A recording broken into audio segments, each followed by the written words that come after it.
ஐயா ஆர்.என்.கே. அவர்கள் தேசிய விடுதலை போராட்டத்தில் தன்னுடைய அரசியல் வாழ்க்கையை துவக்கி பொதுவுடைமை இயக்கத்தில் தன்னை இணைத்துக் கொண்டு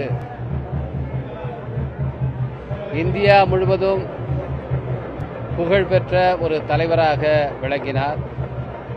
அவருடைய புகழும் பெருமையும் அவர் வகித்த பதவிகளில் இல்லை, அவர் நடத்திய போராட்டங்களில், அவரது தியாகங்களில், அவரது சமரசமில்லாத அரசியலில் இருக்கிறது.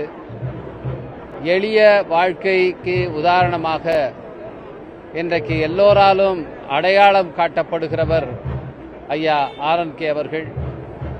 எளிமை என்றால் மகாத்மா காந்தியடிகளைத்தான் இந்த நாடு நினைவு கூறும்.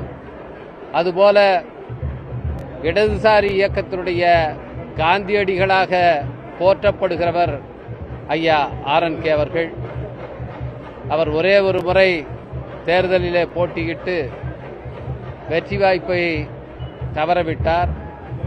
அது அவருக்கு எந்த விதத்திலும் இழப்பு அல்ல, தமிழ்நாட்டுக்கு, தமிழ்நாட்டு மக்களுக்குத்தான் பேரிழப்பு.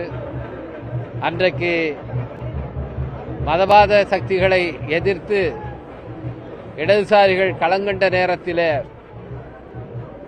அதற்கான போராட்ட களத்தில் வீரராகத்தான் அவர் போட்டியிட்டாரே தவிர ஒரு நாடாளுமன்ற உறுப்பினர் பதவியை பெறுவதற்காக அவர் போட்டியிடவில்லை.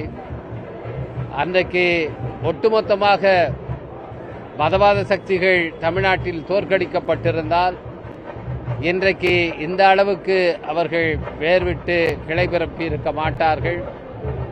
தன்னுடைய வாழ்நாள் முழுவதும் எளிய மக்களுடைய உரிமைகளுக்காக,